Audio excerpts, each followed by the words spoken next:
श्रीमदागमाचार्यं वन्दे वैकुण्ठभूपतिं विश्वक्सेनं ददातार्क्षं भरद्वाजकपिं झलं वसिष्ठादिमुनीन् वन्दे पाञ्चरात्रप्रवर्तकान् वेङ्कटाद्रिसमं स्थानं ब्रह्माण्डे नास्ति किञ्चन वेङ्कटेशसमो देवो न भूतो न भविष्यति श्रीवेङ्कटेशदयिते श्रियं कटकभावतः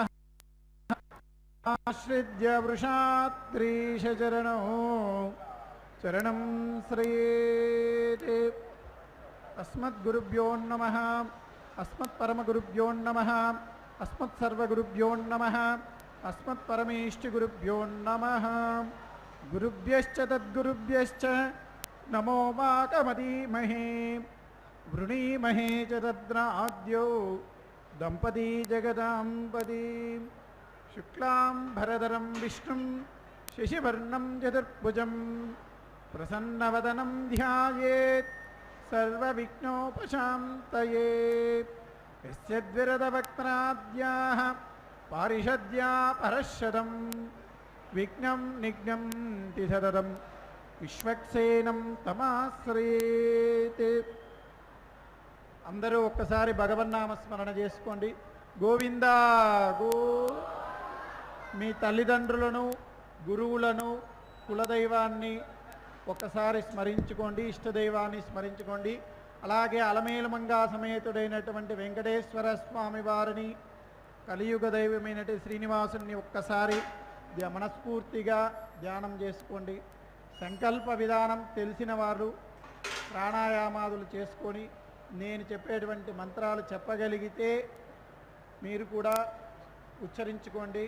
తెలియని వాళ్ళు భగవద్ధ్యానంలో ఉండండి. ఆ సమయం వచ్చినప్పుడు మీ గోత్రనామాదులు చెప్పమంటాను, అప్పుడు మీరు స్మరించుకోవచ్చు. అందరూ ఒక్కసారి భగవద్ధ్యానం చేసుకోండి. గోవింద గో గోవింద గోవింద గోవింద. అస్య శ్రీ భగవతో మహాపురుషస్య విష్ణోరాజ్ఞయా ప్రవర్తమానస్య అద్య బ్రహ్మణః ద్వితీయపరార్తే శ్రీ శ్వేతవరాహకల్పే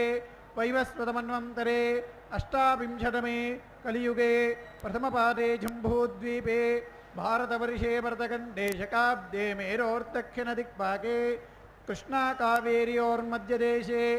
ఆదివరాహక్షేత్రే సువర్ణముఖరీ ఉత్తరదిగ్భాగే పద్మసరోవరీ తీర్థసమీపే శుకపుర్యగ్రహారే అస్మిన్ వర్తమానే వ్యావహారికచాంధ్రమాణేన ప్రభవాదిశిష్టిశ్రీ విజయాభ్యుదయనామ సంవత్సరానామధ్యే మంగళకరశోభకృతనామ సంవత్సరే ఉత్తరాయణే గ్రీష్మఋతు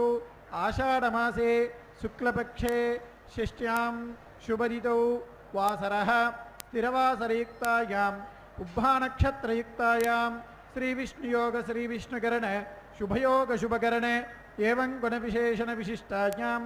అస్యాం శుభదితౌ అస్య యజమానస్య గోత్రోద్భవస్య. అందరూ మీ గోత్రము, మీ పేరు, మీ వాళ్ళ పేర్లు, పిల్లల పేర్లన్నీ కూడా ఒకసారి స్మరణ చేసుకోండి. எல்லாரும் உங்க गोत्रम पेर नक्षत्रम एल्ला स्मरण பண்ணிக்கோங்க. सब लोग आपका गोत्र नाम स्मरण कीजिए. ममा చెప్పండి. ममा बोलिए. ममा सह कुटुंबस्य क्षेम स्थैर्य धैर्य वीर्य विजय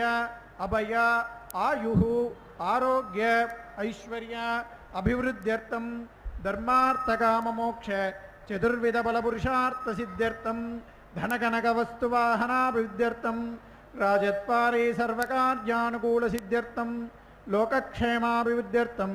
राजराष्ट्राभिवृद्ध्यर्थं विशेषतः మీరు ఏ సంకల్పంతో అమ్మవారికి ఈ కైంకర్యాన్ని నిర్వర్తించదలుచుకున్నారో ఆ యొక్క సంకల్పాన్ని ఒక్కసారి మనస్ఫూర్తిగా ప్రార్థించుకోండి, అమ్మవారికి విన్నవించుకోండి. எதனால நீங்கள் இந்த கல்யாணோற்சவம் பண்ணுறீங்களோ அந்த संकल्पத்தை ஒரு வாட்டி தாயாருக்கு விஞ்ஞாபனம் பண்ணுங்க. जिस कामना के लिए आप माता जी को ये कल्याणोत्सव कर रही है उस कामना का एक बार स्मरण कीजिए. अंदर చెప్పండి. मम मनोभीष्ट फल सिद्ध्यर्थं उत्तरोत्तराभिवृद्ध्यर्थं प्राप्तितलक्ष्मी चिरकाल संरक्षणार्थं अप्राप्तितलक्ष्मी प्राप्त्यर्थं श्री अलर्मेल मंगा समेत श्रीनिवास नित्य कल्याण महोत्सवम् आचार्य अनेन सहायेन करिष्ये।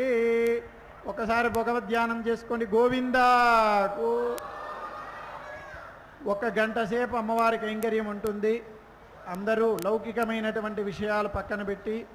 భగవద్ ధ్యానంతో అమ్మవారి కైంకర్యాన్ని వీక్షించండి. ఓం శ్రీ మహాలక్ష్మ్యై నమః. యా దేవి సర్వభూతేషు లక్ష్మీరూపిణే సమస్థిత నమస్తస్యై నమస్తస్యై నమస్తస్యై నమో నమః. యా దేవి సర్వభూతేషు வித்யாரூபிணே சமஸ்தித நமஸ்தஸ்ஸை நமஸ்தஸ்ஸை நமஸ்தஸ்ஸை நமோ நமஹா என்று அந்த திருச்சானூர் பத்மாவதி தாயாருடைய திருக்கல்யாண மகோத்சவத்திலே முதலில் தாயாரையும் எம்பெருமான் ஸ்ரீனிவாசனையும் சேவித்துக்கொண்டு இன்றைய கல்யாண உற்சவத்தின் நேரடி ஒளிபரப்பின் வர்ணனையை தொடங்குவது திருமதி ஏ. அருணா.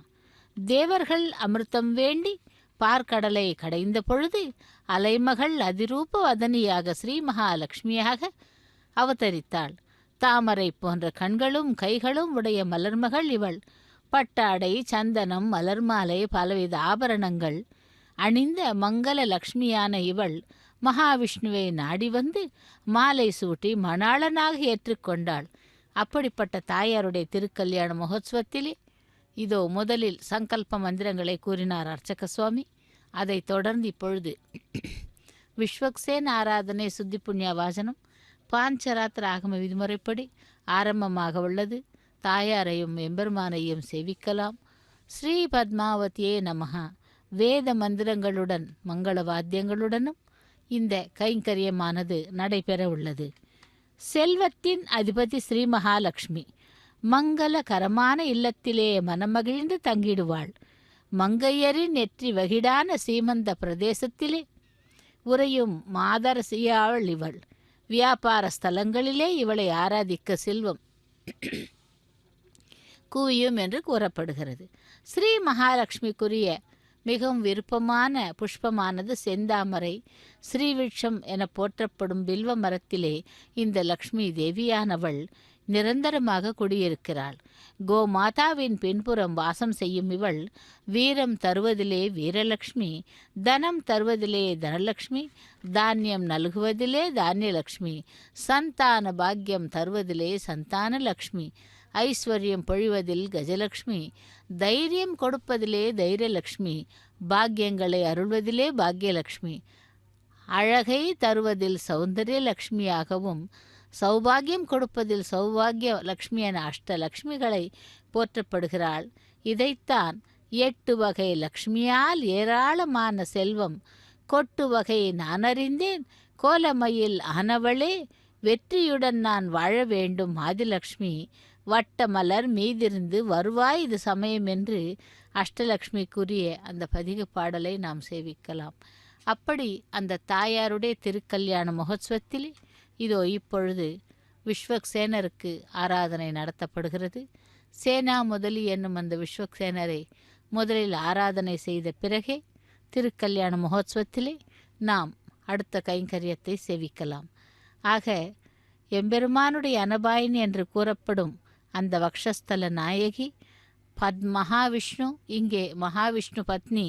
மகாலட்சுமியானவள் பத்மாவதி தாயாராகி எழுந்தருளி பக்தர்களை அருள் பாலித்து கொண்டிருக்கிறாள். அந்த தாயாரை செவிக்கலாம். இன்று ஆனி மாதம் சனிக்கிழமை பூரம் நட்சத்திரம் சஷ்டி திதியுடன் கூடிய இந்த நன்னாளிலே தாயாரையும் பகவானையும் செவித்து கொண்டு அவர்களுடைய கருணா கடாட்சத்தை பெறலாம். ஓம் ஸ்ரீ மகாலட்சுமி நமஹா என்று ஸ்ரீமன் நாராயணன் திருமார்பிலே உறையும் ஸ்ரீ மகாலட்சுமியை ஆராதிக்க காலம் நேரம் கிடையாது. எப்பொழுதும் எந்த நாட்களிலும் ஆராதிக்கலாம். வெள்ளிக்கிழமை செய்யப்படும் லக்ஷ்மி பூஜை, ஸ்ரீ வரலக்ஷ்மி விரதம், வைபவ லக்ஷ்மி விரதம் போன்று இந்த மகாலட்சுமி விரதாரம்பமும் மிகவும் மகத்தமானது. குடும்பத்திலே அமைதி, அன்பு, மகிழ்ச்சி, ஆடை ஆபரண சேர்க்கை, செல்வ வளம் என அனைத்தையும் அள்ளித்தரக்கூடிய அற்புத விரதம் இது. இந்த விரதம் சுக்லபக்ஷ அஷ்டமி வரும் நாளிலே அந்த தாயாருக்கு அனுஷ்டிக்கப்படுகிறது. இந்த நாட்களிலே தினசரி மாலை இரவு வேளைகளிலே காலை மாலை வேளைகளிலே முதலில் அந்த முழுமுதற் கடவுளான் விநாயகரை சேவித்து அதன் பிறகு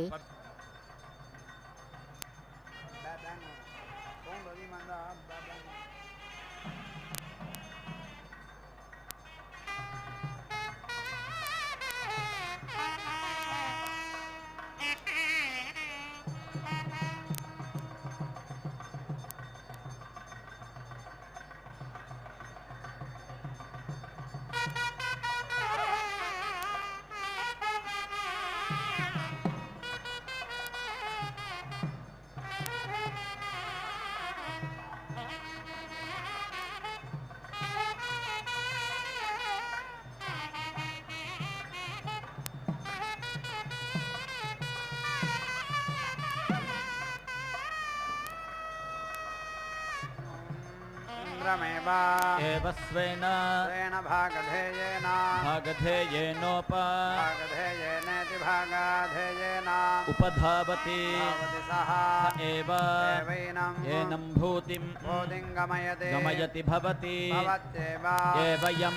श्रुत्वा वशात्तं ऐन्द्रमेव आलभेत एतद्वा तदिन्द्रियं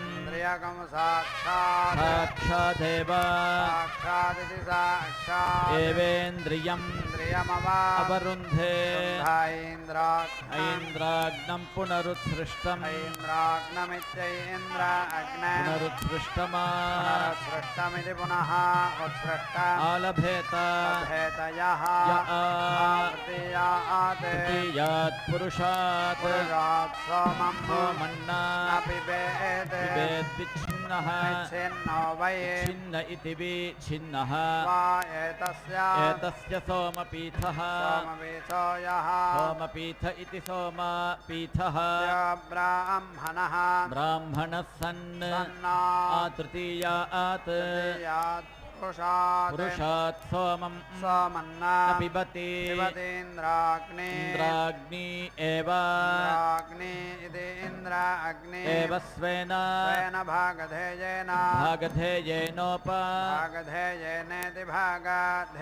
भागधेयेनोपधावति उपधावति तवेव अस्मै सोमपीठमिति सोमपीठं यच्छत उपैनगं सोमपीठः सोमपीठ इति सोमपीठः यदैन्द्रः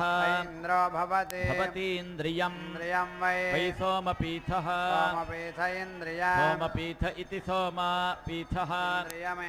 एव सोमपीठं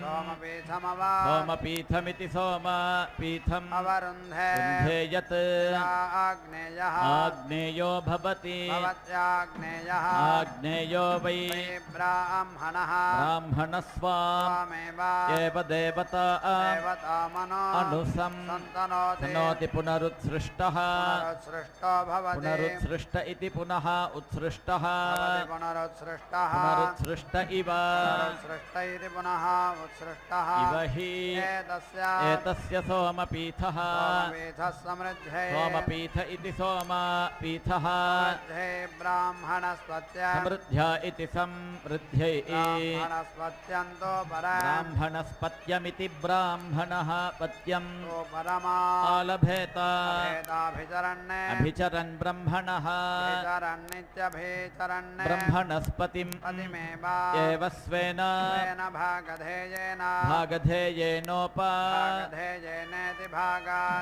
भागधेयेनोपधावति तस्मा एव एनमा पृच्छति तु परः जगार्तिम् पृच्छति ताजक जगार्तिम् आर्तिमा पृच्छति तु परः परो भवति भवति क्षुरपविः क्षुरपविर्वै क्षुरपविरिति क्षुरपविः एषा लक्ष्मी लक्ष्मीयते यत्तु परः परः समृद्ध्यै समृद्ध्यैस्भ्यः समृद्ध्या इति समृद्ध्यै भ्यो यूपः योपो भवति भवति वज्रः वज्रो वै वैस्भ्यः वज्रम् वज्रमेव एवास्मै अस्मै प्रहरति हरति शरमयम् शरमयं बर्हिः शरमयमिति शरमयम् बर्हिः शृणाति शृणात्येव एवैनम् एनं वैभीदकः भेदक इद्मः इद्धमो भिनत्ति भिनत्येव एवैनम् एनमित्येन बार्हस्पत्यगं शितिपृष्ठम् श्रुतिपृष्ठमा पृष्ठमिति शितिपृष्ठम् आलभेद अभेतग्रामकामः कामकामो यः ग्रामकाम इति ग्रामकामः यः कामयेत कामयेत पृष्ठम् पृष्ठकं समानानाम् समानानागस्याम् स्यामिति इति बृहस्पतिम् बृहस्पतिमेव एव स्वेन स्वेन भागधेयेन भागधेयेनेति भागाधेयेन उपधावति धावति सः स एव एवैनम् येनं पृष्ठम् पृष्ठकं समानानाम् समानाना अङ्करोति करोति ग्रामे ग्राम्येव एव भवति भवति शितिपृष्ठः पृष्ठो भवति शितिपृष्ठ इति शितिपृष्ठः भवति बार्हस्पत्यः बार्हस्पत्यो हि एषः एष देवतया देवतया समृद्ध्यै समृद्ध्यै पौष्णम् समृद्ध्या इति समृद्ध्यै पौष्णग्श्यामम् श्याममा आलभेत एतान्नकामः अन्नकामोऽन्नम् अन्नकाम इत्यन्नकामः अन्नं वै पूषा पूषा पूषणम् पूषणमेव एव स्वेन स्वेन भागधेयेन भागधेयेनोप भागधेयेनेति भागाधेयेन उपधावति धावति सः स एव एवास्मै अस्मा अन्नम् अन्नं प्रयच्छति प्रयच्छत्यन्नादः अन्नाद एव नाद इत्यन्नादः एव भवति भवति श्यामः श्यामो भवति भवत्येतत् एतद्वै अन्नस्य अन्नस्य रूपम् रूपकं समृद्ध्यै समृद्ध्यै मारुतम् समृद्ध्या इति समृद्ध्यै मारुतं प्रश्निम् प्रश्निमा आलभेत एतान्नकामः अन्नकामोऽन्नम् अन्नकाम इत्यन्नकामः अन्नं वै मरुतः मरुतः मरुत एव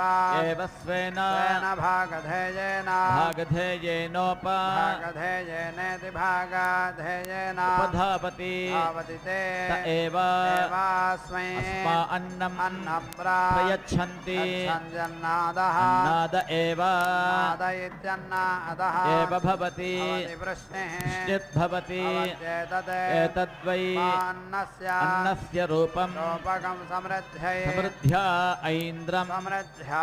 इति समृद्ध्यै ऐन्द्रमरुणम् अरुणमा आलभेत भेदेन्द्रियकामः इन्द्रियकाम इन्द्रम् इन्द्रियकाम इति इन्द्रियकामः इन्द्रमेव एव स्वेन स्वेन भागधेयेन भागधेयेनोप भागधेयेनेति भागधेयेन उपधावति धावति सः एव एवास्मिन् अस्मिन्निन्द्रियम् इन्द्रियं दधाति दधाति इन्द्रियावि इन्द्रियाव्येव एव भवति भवत्यरुणः अरुणो भ्रूमाने ध्रुमान् भवति भ्रूमानिति भ्रूमाने भवत्येतत् एतद्वै वा इन्द्रस्य इन्द्रस्य रूपकं समृद्ध्यै समृद्ध्यै सावित्र समृद्ध्या इति समृद्ध्यै सावित्रमुपध्वस्त उपध्वस्तमा उपध्वस्तमित्युपध्वस्त आलभेत सनिकामः सनिकामः सविता सनिकाम इति सनिकामः सविता वै प्रसवानामीशे प्रसवानामिति प्रसवानाम् ईशे सवितारम् सवितारमेव एव स्वेन स्वेन भागधेयेन भागधेयेनोप भागधेयेनेति भागधेयेन उपधावति धावति सः स एव एवास्मै अस्मै सनिम् सनिं प्रसुपति प्रसुपति दानकामा दानकामा अस्मै दानकामा इति दानकामाः अस्मै प्रजाः प्रजा भवन्ति प्रजा इति प्रजाः भवन्त्युपध्वस्तः उपध्वस्तो भवति उपध्वस्त इत्युपध्वस्तः भवति सावित्रः सावित्रो हि शेषः एष देवतया देवतया समृद्ध्यै समृद्ध्यै वै स्वदेव समृद्ध्या इति समृद्ध्यै स्वदेवं बहुरूपं वैश्वदेवमिति वैश्वदेवं बहुरूपमा बहुरूपमिति बहुरूपम् आलभेता अभेतान्नकामः अन्नकामो वैश्वदेवम् अन्नकाम इत्यन्नकामः वैश्वदेवं वैश्वदेवमिति वैश्वदेवं वा अन्नम् अन्नं विश्वान् विश्वानेव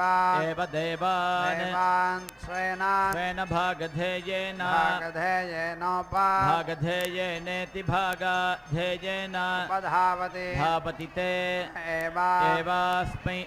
मा अन्नम् अन्नं प्रयच्छन्ति यच्छन्त्यन्नादः अन्नाद एव अन्नाद इत्यन्नादः एव भवति भवति छन्दसाम् बहुरूपो भवति भवति बहुरूपः बहुरूपो भवति बहुरूप इति बहुरूपः भवति बहुरूपं बहुरूपगं हि बहुरूपमिति बहुरूपम् ह्यन्नम् अन्नकं समृद्ध्यै समृद्ध्यै वैश्वदेवं समृद्ध्या इति समृद्ध्यै वैश्वदेवं बहुरूपम् वैश्वदेवमिति वैश्वदेवं बहुरूपमा बहुरूपमिति बहुरूपम् आलभेत लभेत ग्रामकामः रामकामो वैश्वदेवा ग्रामकाम इति ग्रामकामः वैश्वदेवा वै वैश्वदेवा इति वैश्वदेवा वै सजाताः जाता विश्वान् जाता इति सा जाताः विश्वानेव एव देवान् देवान् स्वेन भागधेयेन भागधेयेनेति भागधेयेन उपधावति धावति ते एवास्मै अस्मै सजातान् जातान् जातान् इति स जातान् प्रयच्छन्ति यच्छन्ति ग्रामे ग्राम्येव एव भवति भवति बहुरूपः बहुरूपो भवति बहुरूप इति बहुरूपः भवति बहुदेवत्यः बहुदेवत्यो हि बहुदेवत्य इति बहुदेवत्यः शेषः एष समृद्धे समृद्ध्यै प्राजापत्यं समृद्ध्या इति समृद्धे प्राजापत्यन्तु परं प्राजापत्यमिति प्राजापत्यं तु परमा आलभेत अभेतयस्य यस्याना आज्ञात आज्ञातमिव आज्ञातमित्यना आज्ञातम् इव ज्योग योगामयेत प्राजापत्यः प्राजापत्य इति प्राजापत्यः वै पुरुषः पुरुषः प्रजापतिः प्रजापतिः खलु प्रजापतिरिति प्रजापतिः वै तस्य तस्य वेद वेदयस्य यस्याना आज्ञात आज्ञातमिव आज्ञातमित्यना आज्ञातम् इव ज्योग योगामयते आमयति प्रजापतिं प्रजापतिमेव प्रजापतिमिति प्रजापतिम् एव स्वेन भागधेयेन भागधेयेनेति भागधेयेन उपधावति धावति सः स एवैनम् एनं तस्मात् श्रामात् रामान्मुञ्चति मुञ्चति तु परः परो भवति भवति प्राजापत्यः प्राजापत्यो हि प्राजापत्य इति प्राजापत्यः एषः एष देवतया देवतया समृद्धे समृद्ध्या इति समृद्ध्यै षट्कारो वै षट्कार इति वषट्कारः वै गायत्र्यै गायत्र्यै शिरः शिरो अच्छिनत् अच्छिनत्तस्यै तस्यैरसः ततः परा परापतते अपतत्तं तं बृहस्पतिः बृहस्पतिरुपा गृह्णात् अगृह्णात् सा पृष्ठा क्षितिपृष्ठावशा पृष्ठेति शितिपृष्ठा वशाभवत् अभवद्यः यो द्वितीयः द्वितीयः परापतते परापतत्तं परापतदिति परा अपतते तं मित्रावरुणौ मित्रावरुणाविति मित्रावरुणौ अगृह्णीतागं सा द्विरूपा विरूपावशा विरूपेति द्विरूपा वशाभवत् अभवद्यः तृतीयः तृतीयः परापतते परापतत्तं परापतदिति परा अपतते तं विश्वे विश्वे देवा उपागृह्णन् गृह्णन् सा बहुरूपा बहुरूपावशा बहुरूपेति बहुरूपा वशाभवत् अभवद्यः चतुर्थः परापतते परापतत्सः परापतदिति परा अपतते पृथिवीं प्राविशत् तं बृहस्पतिः अभ्यगृह्णात् अगृह्णादस्तु अस्त्वेव अयं भोगाय इति सः सौक्षवशः उक्षवस इत्युक्षवसः अभवद्यते लोहितं लोहितं परापतते परापतत्तत् परापतदिति परा अपतते रुद्रः उपागृह्णात् उपागृह्णात् सा सा रौद्री रौद्री रोहिणी रोहिणी वशा भवते अभवद्बार्हस्पत्या बार्हस्पत्यागंसिति पृष्ठा पृष्ठामा पृष्ठामिति सिति पृष्ठा आलभेता ब्रह्मवर्चसकामः ब्रह्मवर्चसकामो बृहस्पतिं ब्रह्मवर्चसकाम इति ब्रह्मवर्चसकामः बृहस्पतिमेव एव स्वेन स्वेन भागधेयेन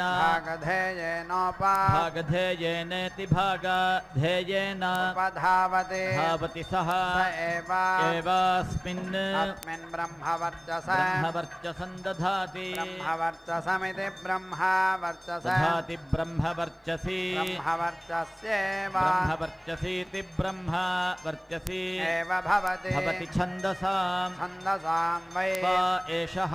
एष रसः रसो यत् यद्वसा वशारसः रस इव इव खलु खलु वै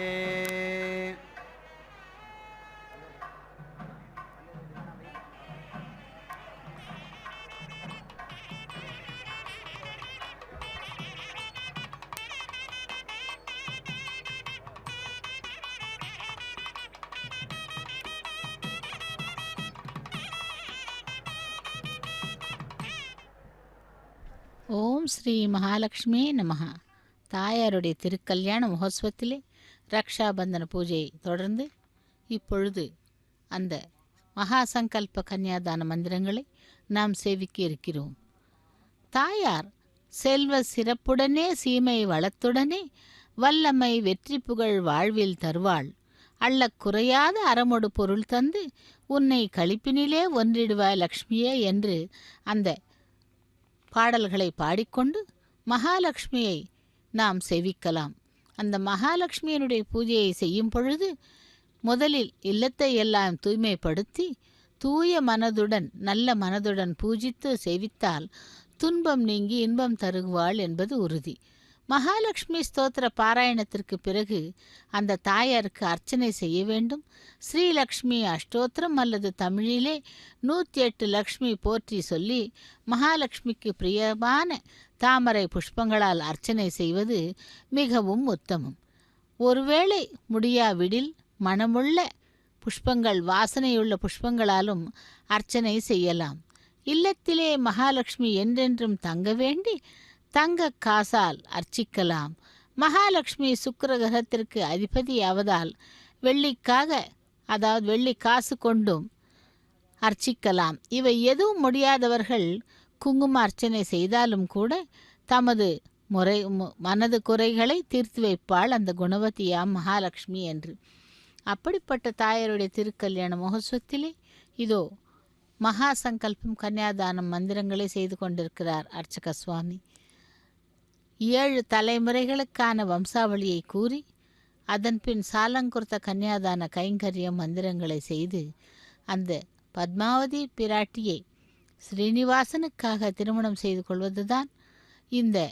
மகா சங்கல்பம் சாலங்குர்த்த கன்னியாதானத்தின் பலன். ஆக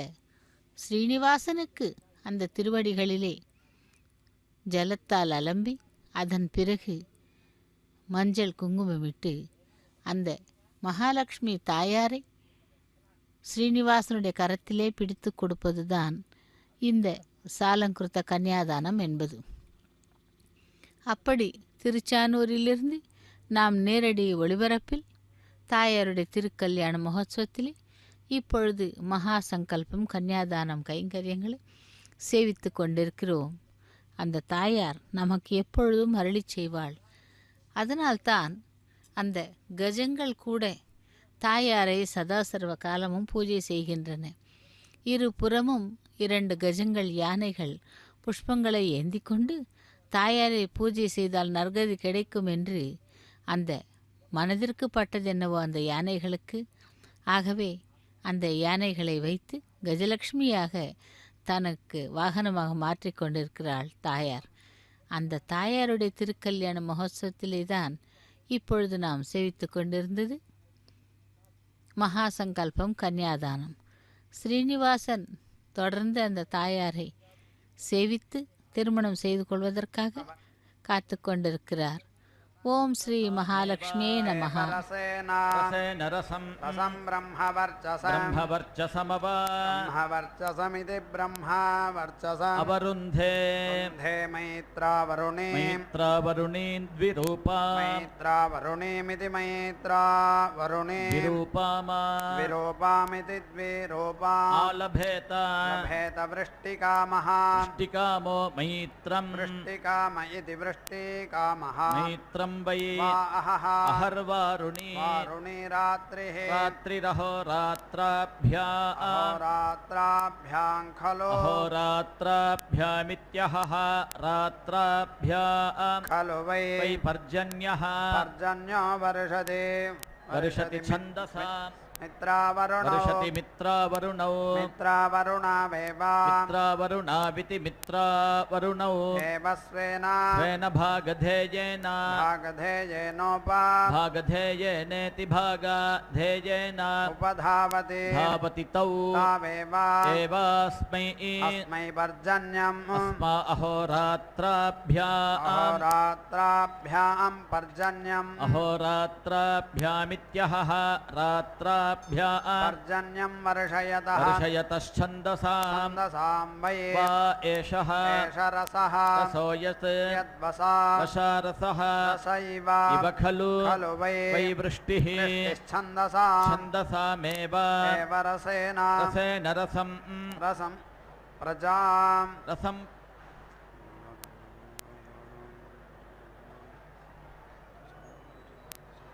रसं वृष्टिं वृष्टिमव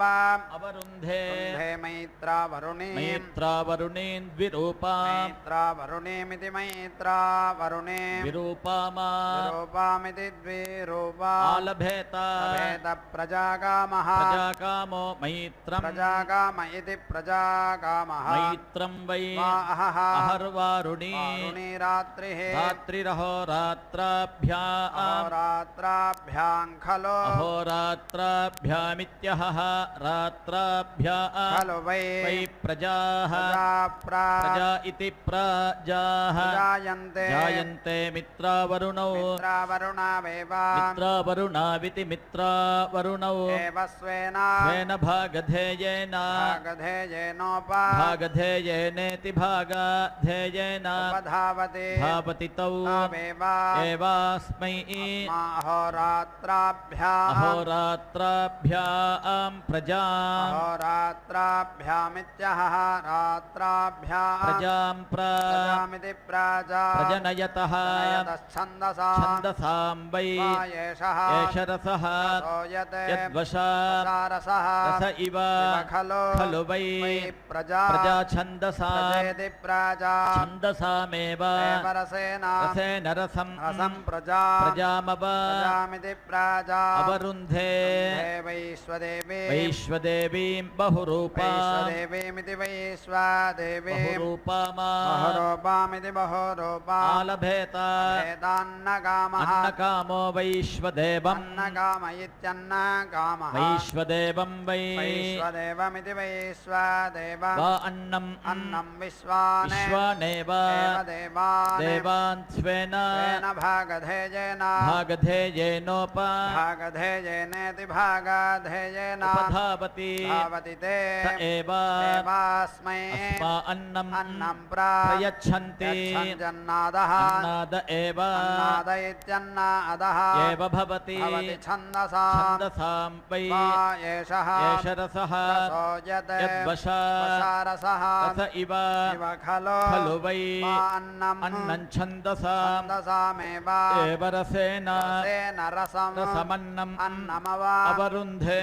वैश्वदेवी वैश्वदेवीं बहुरूपाम् वैश्वदेवीमिति वैश्वदेवी बहुरूपामा बहुरूपामिति बहुरूपा आलभेत भेदग्रामकामः ग्रामकामो वैश्वदेवा ग्रामकाम इति ग्रामकामः वैश्वदेवा वै वैश्वदेवा इति वैश्वदेवा वै स जाताः जाता विश्वान् जाता इति सा जाताः विश्वानेव एव देवान् देवान् स्वेन स्वेन भागधेयेन भागधेयेनोप भागधेयेनेति भागाधेयेन उपधावति धावति ते एवास्मै अस्मै सजातान् जातान् जातानिति सा जातान् प्रयच्छन्ति यच्छन्ति ग्रामे ग्राम्येव एव भवति भवति छन्दसां छन्दसां वै वा एषः एष रसः रसो यत् वशा वशारसः रसैव इव खलु वै सजाता सजाताश्छन्दसां जाता इति सा जाता छन्दसामेव रसेन रसेन रसं रसगं सजातान् जातानवा जातानिति सा जातान् अवरुन्धे रुन्धे बार्हस्पत्यं बार्हस्पत्यमुक्षवशम् क्षवशमा क्षवशमित्युक्षवशम् आलभेत भेद ब्रह्मवर्चसकामः ब्रह्मवर्चसकामो बृहस्पतिं ब्रह्मवर्चसकाम इति ब्रह्मवर्चसकामः बृहस्पतिमेव एव स्वेन स्वेन भागधेयेन भागधेयेनोपधावति भागधेयेनेति भागाधेयेन धावति सः स एव एवास्मिन् अस्मिन् ब्रह्मवर्चस ब्रह्मवर्चसं दधाति ब्रह्मवर्चसमिति ब्रह्मवर्चस दधाति ब्रह्मवर्चसि ब्रह्मवर्चस्येव ब्रह्मवर्चसीति ब्रह्मवर्चसि एव भवति भवति वशं वशं वै वा एषः एष चरति चरति यत् यदुक्षा वशः वशैव इव खलु वै ब्रह्मवर्चसं ब्रह्मवर्चसं वशेन ब्रह्मवर्चसमिति ब्रह्मवर्चसं वशेनैव एव वशं वशं ब्रह्मवर्चसं ब्रह्मवर्चसमव ब्रह्मवर्चसमिति ब्रह्मवर्चस अवरुन्धे रौद्रे रौद्रीगं रोहिणी रोहिणीमा आलभेत भेदाभिचरन् अभिचरन् रुद्रम् अभिचरन्नित्यभिचरन् रुद्रमेव एव स्वेन स्वेन भागधेयेन भागधेयेनेति भागाधेयेन धावति धावति तस्मै एवैनम् आवृष्टति राजगार्तिम् आर्च्छति रोहिणी भवति रौद्रीः एषा देवतया समृद्ध्यै इति समृद्धे ह्यो यूपः भवति वज्रः वज्रो वै वैस्भ्यः वज्रमेव एवास्मै प्रहरति शरमयम् शरमयमिति शरमयम् शृणात्येव एनं वैभीदकः भिनत्ति एवैनम् असावादित्यः अरोचत तस्मै देवाः प्रायश्चित्तिमैच्छन्तस्मै तागं सौरी वशालभन्त तयैव अस्मिन् रुचमदधुर्यः ब्रह्मवर्चसकामः स्यात् ब्रह्मवर्चसकाम इति ब्रह्मवर्चसकामः स्यात् तस्मै एतागं सौरी श्वेतां वशालभेत अमुमेव आदित्यग्स्वेन भागधेयेनेति भागाधेयेन उपधावति सः एवास्मिन् ब्रह्मवर्चसं दधाति ब्रह्मवर्चसमिति ब्रह्मवर्चसं दधाति ब्रह्मवर्चस्येव ब्रह्मवर्चसेति ब्रह्मवर्चसे एव भवति बैलुवो यूपः भवति भवत्यसौ वै आदित्यः यतो जायत ततो बिल्वः उदतिष्ठत् सयोऽन्येव एव ब्रह्मवर्चसमिति ब्रह्मवर्चसमरुन्धे ब्राह्मणस्पत्यां ब्राह्मणस्पत्यामिति ब्राह्मणः पत्यां बभ्रुकर्णीमिति बभ्रुकर्णीं भेदाभिचरन् अभिचरन्नित्यभिचरन् मारुणन् मारुणं दशकपाल दशकपालं पुरस्तात् दशकपालमिति दशकपालं पुरस्तान्निः अपेद्वरुणेन वरुणेनैव एव भ्रातृव्यं भ्रातृव्यं ग्राहयित्वा ग्राहयित्वा ब्रह्मणा शृणुते बभ्रुकर्णी बभ्रुकर्णी भवति बभ्रुकर्णीति बभ्रुकर्णी भवत्येतत् एतद्वै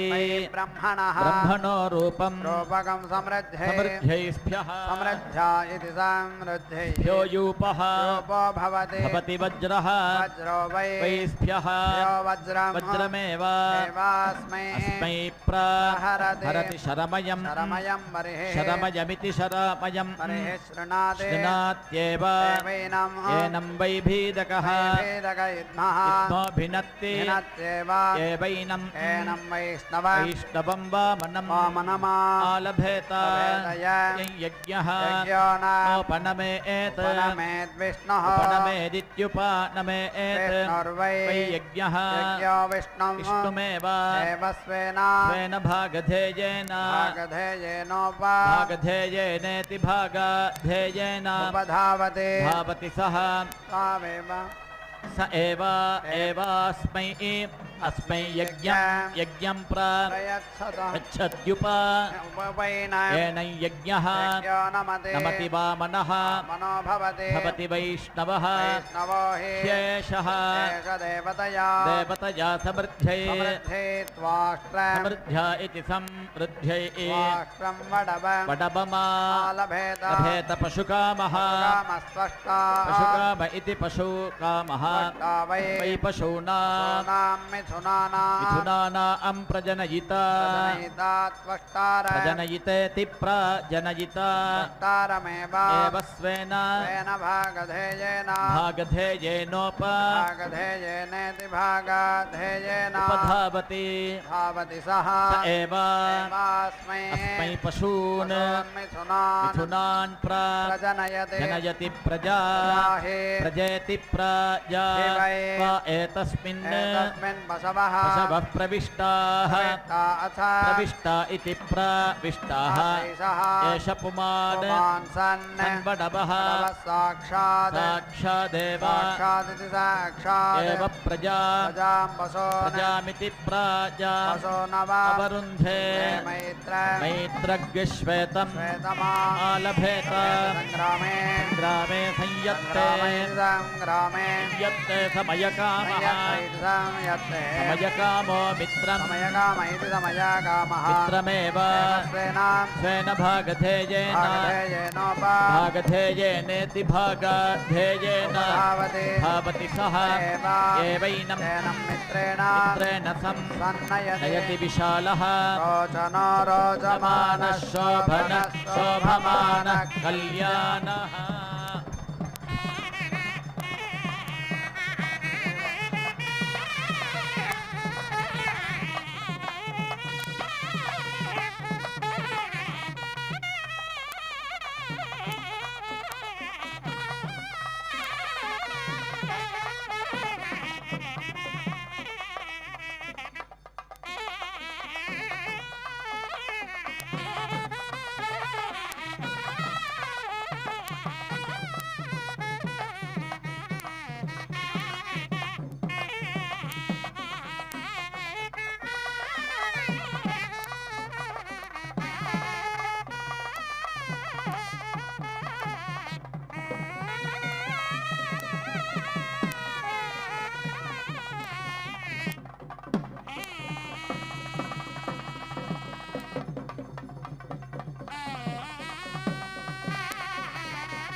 प्राजापत्यं कृष्ण प्राजापत्यमिति प्राजापत्यं कृष्णमालभेत आलभेत वृष्टिकामः वृष्टिकामः प्रजापतिः वृष्टिकाम इति वृष्टिकामः प्रजापतिर्वै प्रजापतिरिति प्रजापतिः वै वृष्ट्या आह वृष्ट्या ईशे ईशे प्रजापतिं प्रजापतिमेव प्रजापतिमिति प्रजापतिम् एव स्वेन स्वेन भागधेयेन भागधेयेनोपधावति भागधेयेनेति भागधेयेन उपधावति धावति सः स एव एवास्मै अस्मै पर्जन्यं पर्जन्यं वर्षयति वर्षयति कृष्णः कृष्णो भवति भवत्येतत् एतद्वै वृष्ट्यै वृष्ट्यै रूपं रूपकं रूपेण रूपेणैव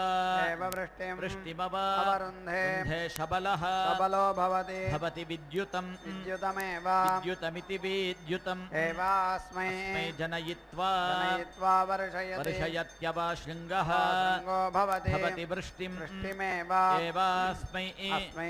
यच्छति यच्छतीति यच्छति वरुणकं सुषुवाणं सुवानमन्नाद्यम् अन्नाद्यमित्यन्नाद्यं नोपानमते नोपानमते अनमत्सः स एताम् एतां पारुणीं वारुणीं कृष्णां कृष्णां वशामपश्यते अपश्यत्तां नागस्वायै स्वायै देवतायै देवताया आलभत आलभत ततः ततो वै वैताम् तमन्नाद्यम् अन्नाद्यमित्यन्नाद्यम् अन्नाद्यमुपानमते अनमद्यम् यमलम् अलमन्नाद्याय अन्नाद्याय सन्तम् अन्नाद्यायेत्यन्नाद्याय सन्तमन्नाद्यम् अन्नाद्यन्ना अन्नाद्यमित्यन्नाद्यम् नोपनमेत् वनमेत्सः उपनमेदित्युपनमेत् एताम् एतां पारुणीं वारुणीं कृष्णां कृष्णां वशाम् आलभेत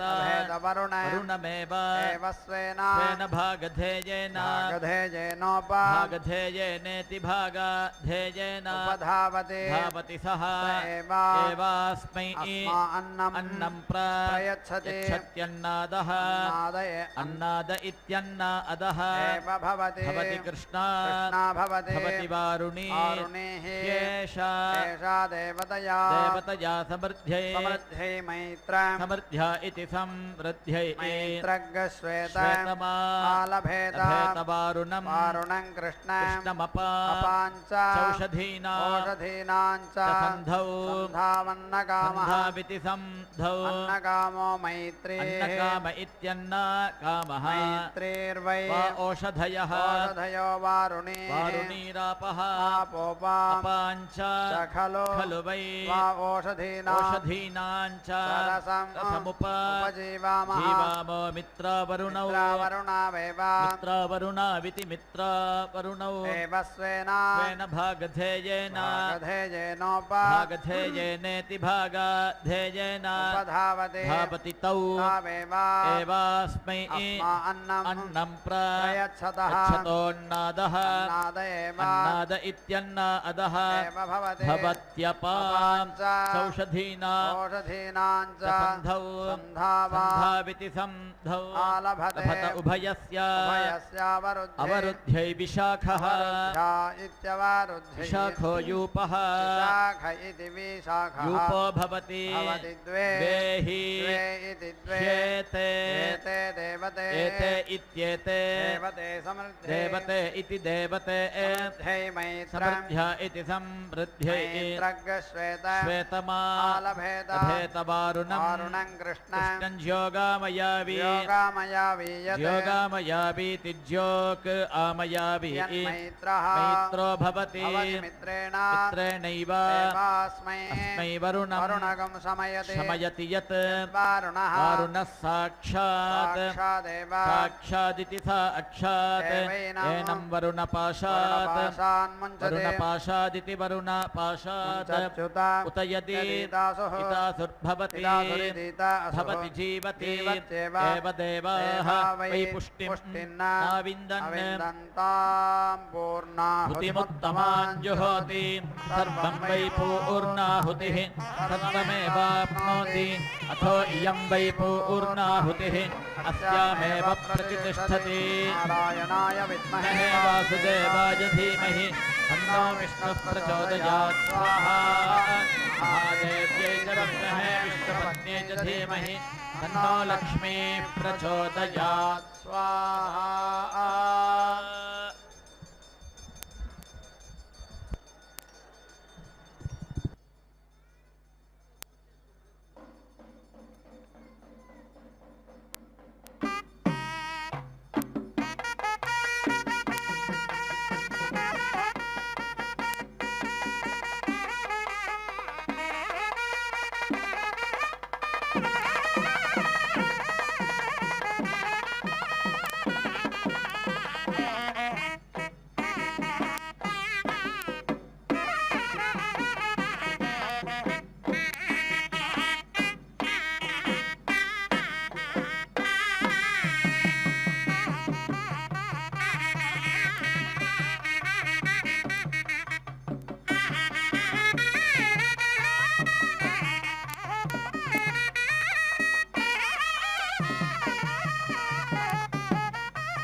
ननाथो